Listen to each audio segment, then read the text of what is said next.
काज़ी अहमद मां ख़बरवाज़ शिरकंदासी संगावती तकरार तां बिंदुरिन में छिड़ो थियो आहे।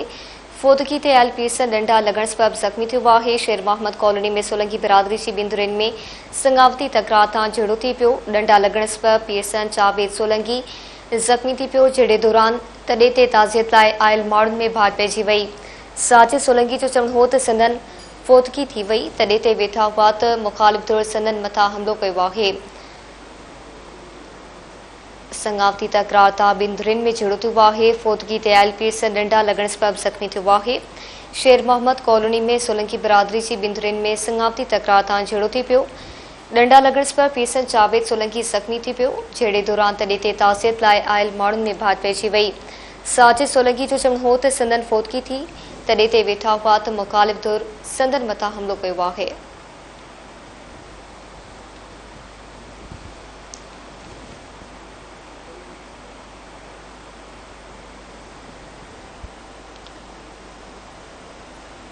संगावती तकरार तां बिंदुरिन में झड़ो थियो आहे। फोदगी ते आयल पीएसएन डंडा लगण सबब जख्मी थियो आहे। शेर मोहम्मद कॉलोनी में सोलंकी बिरादरी जी बिंदुरिन में संगावती तकरार तां झड़ो थियो।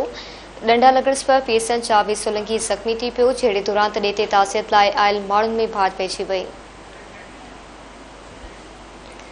काज़ी अहमद मां तफ़सील मालूम कंदासीं। सुल्फ़कार टामरी लाइन ते मौजूद आहे। जी सुल्फ़कार, आगाह कजो।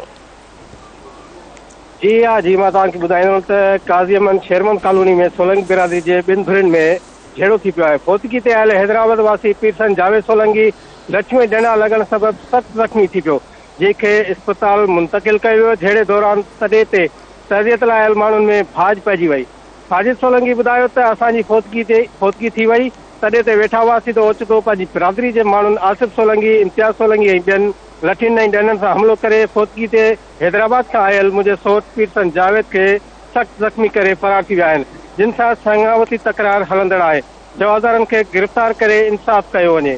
जी महिरबानी अवां जी सुल्फ़कार, आगाह करण लाइ।